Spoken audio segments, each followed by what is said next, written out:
নানা নাটকীয়তার পর অবশেষে পদত্যাগপত্র পাঠালেন প্রেসিডেন্টের পদত্যাগ করার নজির দেশটির ইতিহাসে এই প্রথম। আজকে ইউনূস কিন্তু ধরা পড়ে গেছে তার সব ধরনের শয়তানি। শেখ হাসিনা আজকে বাংলাদেশের 80% ভোট পাবে। এই যে ডক্টর ইউনূস নামের লোকটি, এই লোকটি তার প্রাণ নিয়ে বাংলাদেশ থেকে পালিয়ে যেতে পারবেন কেবল। পহেলা জুলাই গণ অভ্যুত্থানের 1 বছর পূর্তি শুরু হচ্ছে আজ। শেখ হাসিনার কিন্তু পিতৃ পরিচয় ছিল, আপনাদের কিন্তু পিতৃ পরিচয় নেই। আপনাদের পিতৃ পরিচয় গুছান, আপনাদেরও কিন্তু এই দেশ থেকে চলে যাইতে হবে। আপনাদের মা বাপের পাসপোর্ট করুন। আওয়ামী লীগ খারাপ, বিএনপি খারাপ, গত 53 বছর তো মূলত এই দুটি দলই শাসন করেছে, আর সেনাবাহিনীর শাসন নয় দূরেই রাখলাম। ডক্টর ইউনূসের সরকার তারা দুর্নীতি মুক্ত থাকতে পেরেছে। সামাজিক যোগাযোগ মাধ্যমে গুঞ্জন উঠেছে খালেদা জিয়া নাকি হচ্ছে না বাংলাদেশের পরবর্তী রাষ্ট্রপতি। কেউ বলছে এটি বিএনপির বড় কৌশল, কেউ বলছে এটা সরকারের এক চমকপ্রদ ট্রাম্প কার্ড। কিন্তু এই খবর আসলে কতটা সত্যতা রাখে?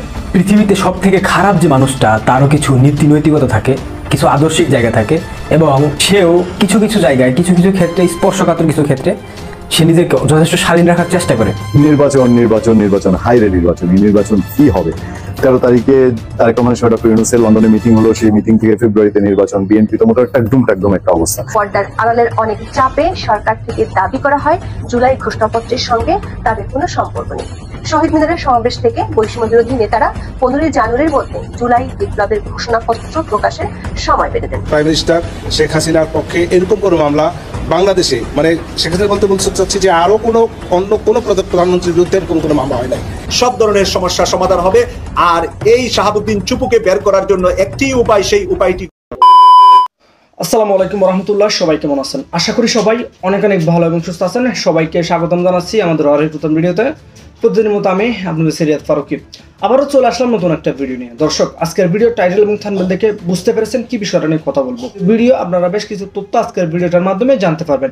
তাই সবাইকে আমি অনুরোধ করবো বিনীতভাবে এক মুহূর্ত না টেনে সবাই ভিডিওটি শেষ পর্যন্ত দেখে আপনার ব্যক্তিগত মত অবশ্যই কমেন্ট করে জানাবেন। আর বেশি কথা না পারে আমরা ধারাবাহিকভাবে ভিডিওগুলো একটু বিস্তারিত দেখে আসি। আজকের ভিডিওর মাধ্যমে অনেক তথ্য জানতে পারবেন। তো দর্শক, চলুন আমরা একটা ভিডিও প্রচারের মাধ্যমে লোকটি তার প্রাণ নিয়ে বাংলাদেশ থেকে পালিয়ে যেতে পারবেন কেবল। একটা একটা করে পর্দা সরছে, একটা একটা করে মুখোশ খুলছে, আর এসবের পেছনে ছুটে চলা মানুষগুলো এখন পেছনের দরজা খুঁজছে, কারণ তাদের সামনে যাওয়ার কোনো রাস্তা নেই। আজ জুলাই সনদের তোরণও ভেঙে পড়েছে। জাতীয় সাংবিধানিক কাউন্সিলের নামে গঠিত ছায়া সরকার এখন নিজেরাই ছায়ায় হারিয়ে যাচ্ছে। এখন এই দেশের সবচেয়ে গুরুত্বপূর্ণ প্রশ্ন, এই পতনের পরে কি আসছে? আমি বলি, আসছে একটি ঝড়, একটি প্রচন্ড গণবিস্ফোরণ, যে ঝড়ে এই অনির্বাচিত, অসাংবিধানিক, স্বপ্নবিলাসী দুর্বৃত্ত চক্রকে হুড়মুড় করে ছুঁড়ে ফেলে দেবে ইতিহাসের গহ্বরে। কিছুদিন আগেও আমি যখন বলেছিলাম জুলাই সনদের জানাজা হয়ে যাচ্ছে, তখন একদল লোক আমাকে তুচ্ছ-তাচ্ছিল্য করছিল, গালাগালি দিয়েছিল, বলেছিল আমি বিভ্রান্তি ছড়াই। এখন আপনারা কি বলবেন ভাইয়েরা? তারা তো নিজেরাই এখন বলছে সংসদ নেই, সনদ নেই, কাউন্সিল নেই, এমনকি 8 আগস্টের দিবসটাও বাতিল। আমি আগেই বলেছিলাম এরা শিক্ষিত কিন্তু বুদ্ধিমান সন্ত্রাসী, দেশ শাসন নয়, দেশটাকে জিম্মি করতে চায় এরা। আর তাই যখন দেখলাম ডক্টর ইউনূস একজন অনির্বাচিত, জনসমর্থনহীন, সুবিধাবাদী চক্রের নেতা হয়ে রাষ্ট্রের ভবিষ্যৎ নির্ধারণের চেষ্টা করছেন, তখনই বলেছিলাম হবে না, খুনোখুনি লেগে যাবে। লেগেছেও তাই।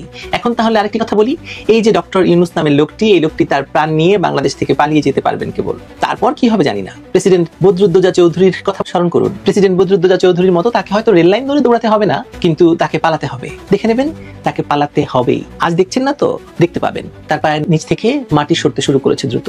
একটা একটা করে পর্দা সরছে, একটা একটা করে মুখোশ খুলছে, আর এসবের পেছনে ছুটে চলা মানুষগুলো এখন পেছনের দরজা খুঁজছে, কারণ তাদের সামনে যাওয়ার কোনো রাস্তা নেই। আমি আগেই বলেছিলাম সংবিধানকে ছুঁতে গেলেই আগুনে হাত পড়বে।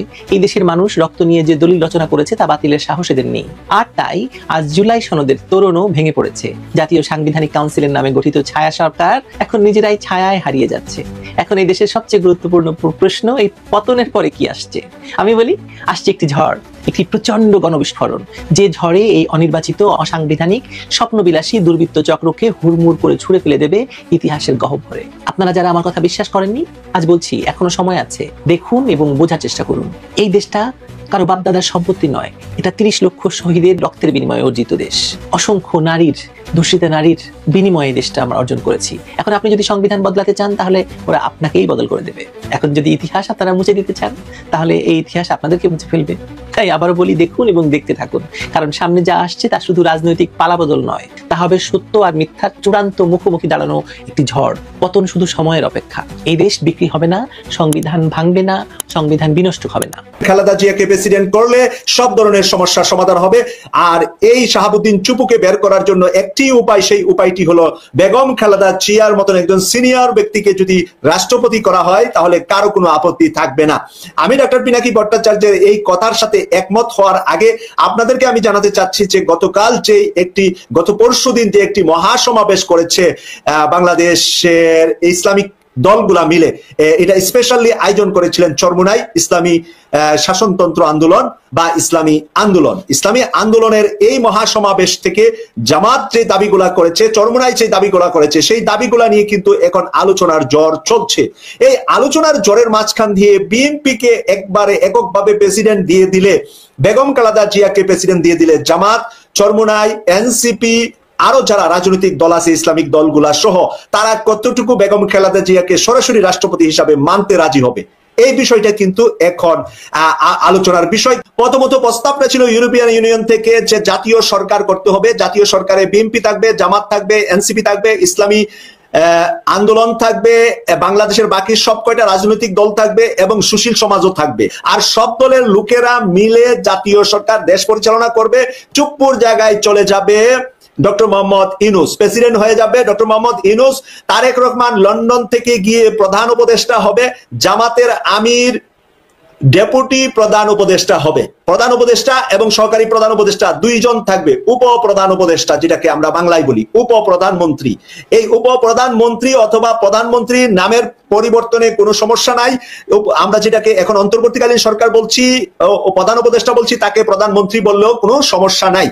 এই কাজটার ভিতরে বিএনপি রাজি না হওয়ার কারণে এই পর্যন্ত এটার সমাধান হয় নাই। তো বিএনপির কারণে যদি জাতীয় সরকার না হয়ে থাকে, আজকে বেগম খালেদা জিয়াকে রাষ্ট্রপতি করে ডক্টর মোহাম্মদ ইউনূস প্রধান উপদেষ্টা থেকে যদি রাষ্ট্র পরিচালনা করে, এখন আবার অন্য দলগুলা যে বিএনপিকে রাষ্ট্রপতি সরাসরি দিয়ে দেওয়া মেনে নিবে কিনা। বেগম খালেদা জিয়ার ব্যাপারে আমার আত্মবিশ্বাস আসছে যে উনি একজন মায়ের সমান সম্মানিত নারী, উনি প্রধান উপদেষ্টা নাকি রাষ্ট্রপতি হবেন এতে আমার আপত্তি করার কোনো বিষয় না। কিন্তু বাংলাদেশের সবগুলা রাজনৈতিক দল গত পরশুদিন যেই জাতীয় সমাবেশটা করেছে, সেই সমাবেশ থেকে বোঝা যাচ্ছে যে বাংলাদেশের সকল ইসলামিক দল এক ব্যালটে এক ভোটে চলে এসেছে। এখন ইসলামী দলগুলা বেগম খালেদা জিয়াকে রাষ্ট্রপতি করলে নির্বাচনে বেগম খালেদা জিয়ার কোনো প্রভাব আসবে কিনা, আর সেই প্রভাবে বিএনপি নির্বাচিত হবে কিনা, সেই কারণে অন্য দলগুলা বেগম খালেদা জিয়াকে সরাসরি রাষ্ট্রপতি মানবে কিনা, এটা আমার সন্দেহ।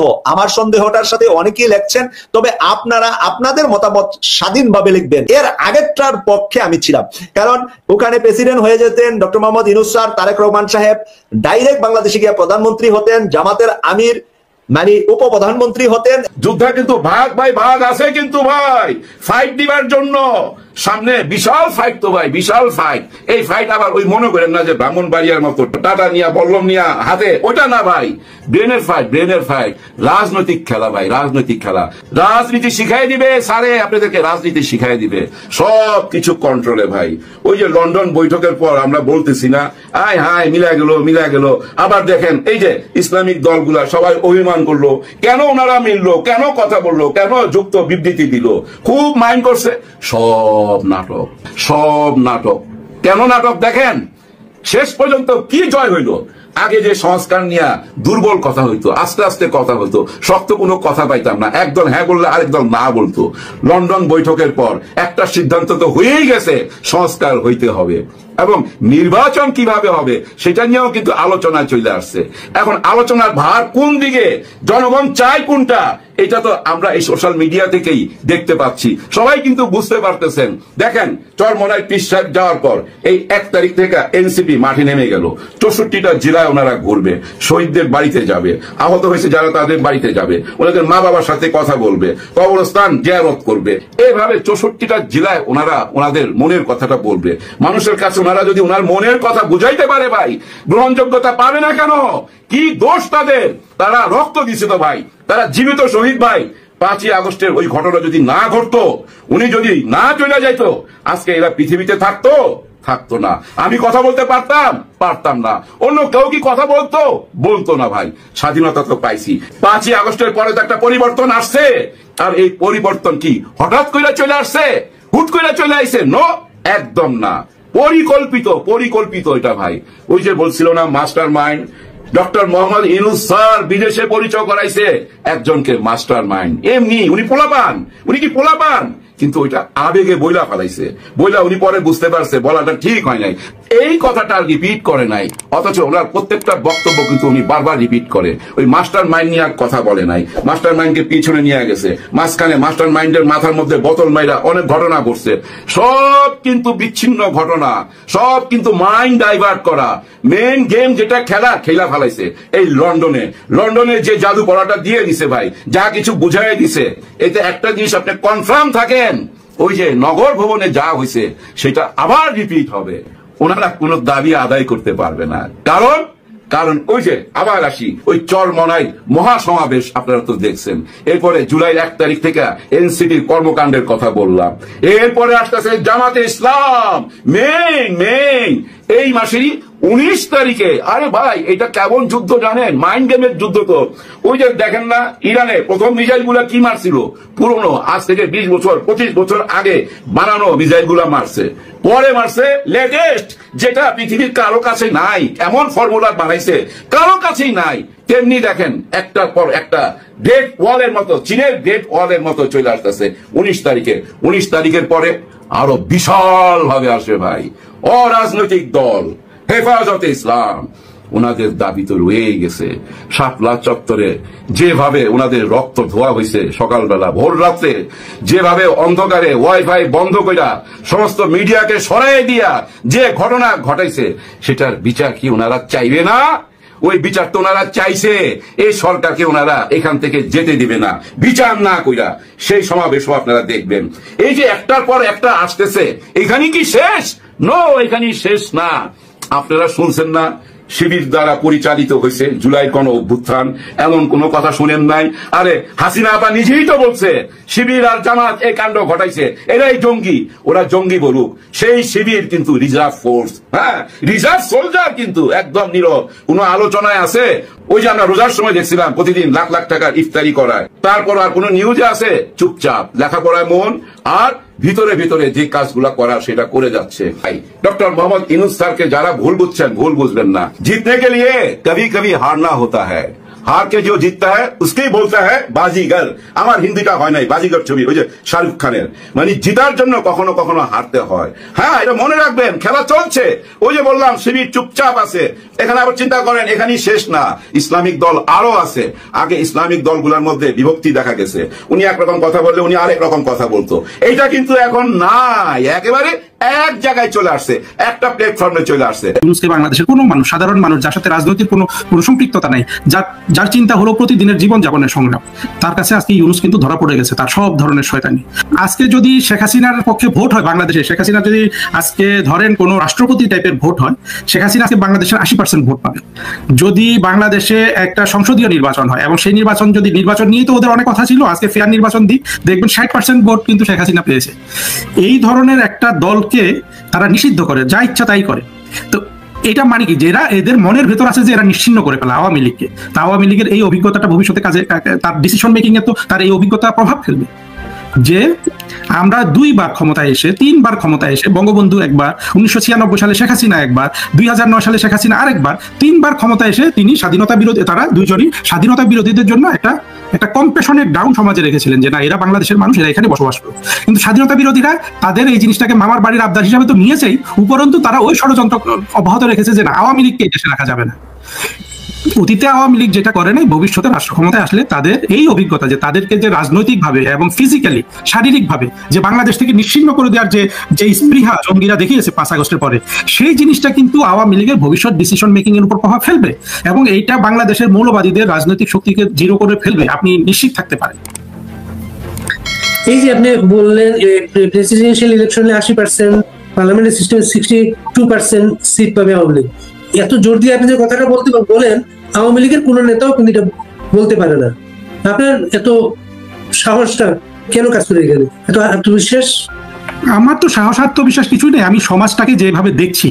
সবচেয়ে বড় কথা হলো ইউনূস এবং তাদের যে যা কিছু এগুলো কিন্তু কিছুদিন প্রিভেল করতে পারতো। তারা যেভাবে তারা যদি 5ই আগস্ট বা 8ই আগস্ট রাষ্ট্র ক্ষমতা দখল করে একটা ফেয়ারনেস কায়েম করতো, অর্থাৎ ইউনূস যদি একেবারে একটা নিরপেক্ষ নির্বাচন আয়োজন করতো সবার জন্য, আওয়ামী লীগ বিএনপি সবার জন্য। কারণ হলো যে তারা যেসব কথা বলে খুন হয়েছে ইত্যাদি হয়েছে, এগুলো তো সুস্পষ্টভাবে প্রমাণ হয়ে গেছে এবং ইউনূস আমাদের চেয়ে ভালো জানে যে এগুলো সবই জঙ্গিদের কাজ। এখানে আওয়ামী লীগের দায় হলো যে প্রশাসনিকভাবে সেটা রক্ষা করতে পারে না, এই ব্যর্থতা। গুম খুন বা এগুলো এখানে কোনো ইস্যু নয়, আওয়ামী লীগের এখানে কোনো ওই ধরনের দায় নাই। সুতরাং সে যদি একটা নিরপেক্ষ নির্বাচনের আয়োজন করতো সেই মুহূর্তে, তাহলে কিন্তু ইউনূসের নামটাও থাকতো এবং সেই ধরনের একটা ব্যবস্থা কিন্তু প্রিভেল করতো। সেইটা না করে ইউনূস কি করলো, সে তার ক্ষমতা দীর্ঘায়িত করার দিকে গেল। তাতে হয়ে গেল কি, বাংলাদেশের মানুষ বর্তমানে সবকিছু জেনে গেছে। বাংলাদেশের মানুষ জেনেছে যে জুলাই আগস্ট একটা ষড়যন্ত্র ছিল, কারণ জঙ্গিরা নিজেরা এই জিনিসটা আওয়ামী লীগের লোকজন হলো কেন, এরা কেন বলতে পারে না? দেখেন, আওয়ামী লীগের লোকগুলো আসলেই মগজ ধোলাইকৃত। পিনাকিরা যে 2012 সাল থেকে বলছে যে এখানে দুর্নীতি হচ্ছে, এখানে গুম খুন হচ্ছে, ভারতের কাছে বাংলাদেশ বিক্রি হয়ে গেছে, আওয়ামী লীগের নেতৃত্বের একটা বড় অংশ মগজ ধোলাইকৃত হয়ে গেছে সাধারণ মানুষদের মতো। ফলে তারা কিন্তু সাহস করে বিষয়টা বলতে পারছে না এবং মানুষের পালসটাও তারা বুঝতে পারছে না। কিন্তু সাধারণ মানুষ তো আজকে সব দেখেছে, বাংলাদেশের সাধারণ মানুষ কিন্তু সবসময় রাজনৈতিক সচেতনতা দেখিয়ে এসছে যে ইউনূস আর যাই করুক, ইউনূস বাংলাদেশের কোনো উপকার করতে পারবে না, বাংলাদেশ অর্থনৈতিকভাবে ধ্বংস হয়ে যাচ্ছে। এই যে মানুষের মধ্যে বোধটা তৈরি হবে এবং হয়েছে, এবং যেই পরিমাণ অত্যাচার নির্যাতন ইউনূস 5ই আগস্টের পরে করছে, এগুলো কিন্তু জনসমর্থনকে পুরোপুরি চেঞ্জ করে দিয়েছে। আমি যত লোকের সাথে কথা বলি, ইউনূসকে বাংলাদেশের কোনো মানুষ, সাধারণ মানুষ যার সাথে রাজনৈতিক কোনো সম্পৃক্ততা নাই, যার চিন্তা হলো প্রতিদিনের জীবনযাপনের সংগ্রাম, তার কাছে আজকে ইউনূস কিন্তু ধরা পড়ে গেছে তার সব ধরনের শয়তানি।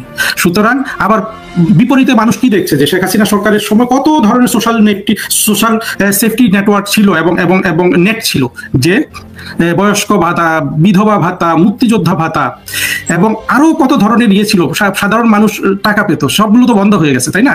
তারপরে দেশের অর্থনীতি চাঙ্গা ছিল, অর্থনৈতিক কর্মকাণ্ড ঠিকভাবে চলছিল, সেগুলো সুফল মানুষ ভোগ করছিল। মানুষের মূল চিন্তা তো থাকে অর্থনীতি। সে অর্থনীতি যেহেতু ধ্বংস হয়ে গেছে, এটা কোনোভাবে আর এটা খুবই স্বাভাবিক বোঝা যে শুধু অর্থনীতির যে অবনতি হয়েছে, সেটা থেকে দেখলেও এটা বুঝতে কারো অসুবিধা হওয়ার কথা নয় যে বাংলাদেশে বর্তমানে রাষ্ট্রপতির কোনো নির্বাচন হলে শেখ হাসিনা 80% ভোট পাবে। আওয়ামী লীগ বলে ভারতের সাথে একটা চমৎকার সম্পর্ক রেখে বাইরের মোটামুটি সবার সাথে ভালো সম্পর্ক ছিল, রাশিয়ার সাথে যেমন সম্পর্ক ছিল, ফ্রান্স আমেরিকা সবার সাথে বিজনেসের ভালো সম্পর্ক ছিল। ভারতের সাথে সে সম্পর্কটা নেই, রাশিয়ার সাথে সম্পর্কটা ভালো না, আমেরিকার সাথে সম্পর্ক আমাদের কিছু না। কূটনীতিটা আপনার কোন দিকে যাচ্ছে মনে করেন বাংলাদেশে? কোনো দিক নাই। ভারত বাংলাদেশ সম্পর্কের উপরই আসলে 2-4 ঘন্টা কথা বলার আছে। সেটা হলো কি, ভারতের সাথে বাংলাদেশের সুসম্পর্ক ছাড়া বাংলাদেশের হাতে কোনো বিকল্প নাই। কিন্তু জঙ্গিরা আবার পুরোপুরি উল্টো জিনিসটা প্রচার করে। আপনি যদি তাজ হাশমির কথা শুনেন, এই 5 আগস্টের জঙ্গিদের যারা ইন্টেলেকচুয়ালি সমর্থন দিয়েছে এবং তাদের জন্য ন্যারেটিভ তৈরি করে, এর মধ্যে সবচেয়ে যারা মেধাবী, একটা হলো তাজ হাশমি আর একটা হলো পিনাকি। এদের ন্যারেটিভে উল্টা হলো যে এরা বলে যে না, বাংলাদেশকে ভারতের দরকার। বিষয়টা হলো, বাংলাদেশকে ভারতের যতটা দরকার সেটা যদি ধরেন x হয়, ভারতকে বাংলাদেশের দরকার 10x, 10 গুণ বেশি। কারণ বাংলাদেশ সব দিক থেকে ছোট, অর্থনীতিতে ছোট, জায়গায় জমিতে ছোট। সুতরাং বাংলাদেশের অর্থনৈতিক সমৃদ্ধির জন্য ভারতের সাথে সুসম্পর্কের কোনো বিকল্প নাই। আর এই সুসম্পর্কটা হওয়ার জন্য বাংলাদেশের একটা সৌভাগ্য হলো যে ভারত কিন্তু ইতিহাসমুখী একটা দেশ, তার অভ্যন্তরীণ যেসব মৌলবাদ আছে ইত্যাদি সত্ত্বেও বাংলাদেশ কিন্তু একটা ভারত একটা গণতান্ত্রিক রাষ্ট্র, তার সে সাংবিধানিকভাবে একটা অসাম্প্রদায়িক রাষ্ট্র। ফলে যেটা হয়েছে, এই ধরনের রাষ্ট্র পাশে থাকলে কিন্তু একটা ছোট রাষ্ট্রের জন্য এটা কিন্তু সৌভাগ্যের বিষয়। এবং সেইটার উপর ভিত্তি করে কিন্তু শেখ হাসিনা সরকার ভারতের সাথে সুসম্পর্ক রক্ষা করেছিল এবং বাংলাদেশের অর্থনৈতিক স্বার্থগুলো রক্ষা হচ্ছিল। পৃথিবীতে সব থেকে খারাপ যে মানুষটা, তারও কিছু নীতি নৈতিকতা থাকে, কিছু আদর্শিক জায়গা থাকে এবং সেও কিছু কিছু জায়গায় কিছু কিছু ক্ষেত্রে, স্পর্শকাতর কিছু ক্ষেত্রে সে নিজেকে যথেষ্ট শালীন রাখার চেষ্টা করে। কিন্তু পৃথিবীতে আমি একমাত্র বাস্টার্ড দেখেছি যে কিনা যার কোনো নীতি নাই, নৈতিকতা নাই, কোনো আদর্শ নাই, কোনো কিচ্ছু নাই। মানে সে এমন একটা ক্যারেক্টার, সে ধর্মে হিন্দু সনাতনী, কিন্তু তার চরিত্র, তার আচার আচরণ প্রত্যেকটাই মৌলবাদী। এবং সে জামায়াত ইসলামের হিন্দু শাখার আমির হিসেবেও সর্বসাকুল্যে সব জায়গায় বিবেচিত। এটা হচ্ছে পিনাকি ভট্টাচার্য, সুদূর ফ্রান্স প্রবাসী একজন বাটপার, একজন বদমাইশ, একজন মিথ্যাবাদী। পিনাকির চটকদার ভিডিও দেখে আপনারা যারা একদম আবেগে উৎফুল্ল হয়ে যান, আপনারা কি জানেন পিনাকি এই যে পত্রিকার যে কাটিংগুলো বানায় তার ভিডিওতে, এগুলো সব এডিটিং করা থাকে, ম্যাক্সিমাম পত্রিকার কাটিং এডিটিং করা থাকে এবং তার সুবিধা অনুযায়ী সে সেগুলো এডিট করে বানিয়ে এরপর সেগুলো দিয়ে প্রচার করে ভিডিও বানিয়ে দেয়। এবং তার যে ধর্মান্ধ মুরিদ অনুসারী, তারা সেটা খুব সুন্দরভাবে, একদম সুন্দরভাবে মধু মনে করে, অমৃত মনে করে, গলাৎকরণ করে, একদম পেট পুরে, একদম গলাব্দি এই হচ্ছে পিনাকির চরিত্র। আপনারা দেখেছেন কিনা জানি না, গত 2 মাস যাবত টানা পিনাকির ভিডিওতে যে থাম্বেলগুলো যায়, সেই থাম্বেলগুলো দেখে আমি বুঝেছি সে বিএনপিকে যথেষ্ট পচাচ্ছে এবং বিএনপিকে মোটামুটি চাঁদাবাদের দল হিসেবে একদম সুপ্রতিষ্ঠিত করে ফেলেছে অনলাইন জগতে। হঠাৎ করে এমন কি হলো, এমন কি বিষয় ঘটে গেল যে পিনাকি ভট্টাচার্য হঠাৎ করে বিএনপির পুনরায় আমির হওয়ার চেষ্টা করতেছে? এর মধ্যে অনেকগুলো কারণ আছে, প্রত্যেকটা কারণ আমি ধরে ধরে আপনাদেরকে দেখাই দিচ্ছি, আপনারা বুঝতে পারবেন স্পষ্ট যে পিনাকি আসলে কি গেমটা খেলতে যাচ্ছে। বাংলাদেশের অনলাইন অ্যাক্টিভিস্ট জগতে 4 জন ব্যক্তি রয়েছে। একটা হচ্ছে ফাহাম আব্দুল সালাম, পিনাকি ভট্টাচার্য, ইলিয়াস হোসেন আর ডক্টর কনক সারোয়ার। এই 4 জন হচ্ছে গিয়ে বাংলাদেশের অনলাইন জগতের ক্যান্সার। এরা যতদিন বাংলাদেশের অনলাইন জগতে থাকবে, অ্যাক্টিভিজম করবে, এরা বাংলাদেশকে কোনোদিনও স্থিতিশীল থাকতে দেবে না, বাংলাদেশকে কোনোদিনও তার সঠিক গতিতে চলতে দেবে না। এটা তাদের লক্ষ্য কিংবা উদ্দেশ্য বলতে পারেন। এবং এইটা হচ্ছে পুরোপুরি পাকিস্তানি এজেন্ডা, আইএসআই এজেন্ডা, কারণ এরা প্রত্যেকেই সিআই, ডিপ স্টেট এবং আইএসআই দালাল। এবং তারা কখনোই চাইবে না বাংলাদেশ কোনোভাবে কোনো সরকার ক্ষমতায় এসে তারা সঠিকভাবে দেশটাকে পরিচালনা করুক, চাইবে না তারা। আমি আপনাদেরকে লিখিত দিয়ে বললাম, যতদিন পিনাকি, ইলিয়াস, ফাহাম আব্দুল সালাম এবং ডক্টর কনক সারোয়ার এদের চ্যানেল বাংলাদেশে ব্যান না হবে, ততদিন বাংলাদেশ স্থিতিশীল হবে না না না। এবং এরা অনলাইন জগতে তাদের এমন একটা শ্রেণী করে তুলেছে, অন্ধ ধর্মান্ধ। এরা পিনাকিকে এ যুগের আবু তালেব বলে, এ যুগের ইমাম মাহিদি বলে পিনাকিকে। আপনারা চিন্তা করেন মানে মুসলিমরা কতটা ধর্মান্ধ। এরা পিনাকির মতো লোকের পূজা করে, যে পিনাকি কিনা অন্য ধর্মের, সনাতনী ধর্মের। আমি সনাতন ধর্মাবলম্বী ভাইদেরকে ছোট করছি না, কিন্তু একজন সনাতনী ব্যক্তি পরিচয় ব্যক্তি যখন পিনাকি ভট্টাচার্য, সে যখন ইসলাম ধর্মের জ্ঞান দেয়, সে যখন ইসলাম ধর্মের কথা বলে, সে যখন কথায় কথায় সুবহানাল্লাহ, আলহামদুলিল্লাহ, আলহামদুলিল্লাহ, ফিয়ামানিল্লাহ বলে, তখন আলটিমেটলি সনাতন ধর্মকে অপমান করা হয়, সনাতন ধর্মাবলম্বী ভাইদেরকে অপমান করা হয়। এবং সেটা পিনাকি ভট্টাচার্য প্রতিনিয়ত করে যাচ্ছে। গতকাল পিনাকি ভট্টাচার্য একটা ভিডিও বানিয়েছে, কে হচ্ছে আগামী রাষ্ট্রপতি। এখানে একটা বিশাল গেম রয়েছে। এখন বিএনপি এই গেমটা ধরতে পারছে কিনা আমি বুঝি না। দেখেন, ওরা প্রত্যেকটা ইস্যুতে বাধাপ্রাপ্ত হয়েছে শুধুমাত্র বিএনপির কারণে, অর্থাৎ এনসিপি এবং ডক্টর ইউনূসের যে সাগরেদ। পিনাকিরা তো পেইড, বর্তমানে ডক্টর ইউনূসের মাধ্যমে পেইড, তারা পেইড কাজ করতেছে, এনসিপির হয়ে কাজ করতেছে এনসিপিকে রাজনৈতিকভাবে প্রতিষ্ঠিত করার জন্য, কিন্তু সেটা তারা পারবে না, কারণ তাদের জনসম্পৃক্ততা নাই বললে চলে। এরকম বাটপার, চিটার, 10 মাসের 11 মাসের অপশাসন, এগুলো দেখার পর বাংলাদেশের মানুষ মুখ ফিরিয়ে নিয়েছে। তাদের প্রতি একটা ভরসার জায়গা ছিল, একটা আস্থার জায়গা ছিল, সেটা ডক্টর ইউনূসের প্রতিও ছিল, সেটা এই মুহূর্তে বাংলাদেশে নাই। তো সেই জায়গা থেকে তারা বুঝে গেছে যে বিএনপির সাথে সরাসরি কনফ্লিক্টে গেলে তারা মাঠে টিকে থাকতে পারবে না। সেই জন্য মাথামোটা মগজহীন বিএনপিকে টুপ দিয়েছে। প্রথমত তারেক রহমানের সাথে মিটিং করে ডক্টর ইউনূস টুপ দিয়ে এসেছে ফেব্রুয়ারিতে নির্বাচন দেবে। এখন সেকেন্ড টুপ দিয়েছে বিএনপিকে যে মহামান্য রাষ্ট্রপতি শাহাবুদ্দিন চুপ্পু সাহেবকে সরিয়ে দিয়ে খালেদা জিয়াকে বানাবে বাংলাদেশের রাষ্ট্রপতি। 8 পাস রাষ্ট্রপতি বাংলাদেশের ইতিহাসে প্রথমবার হবে।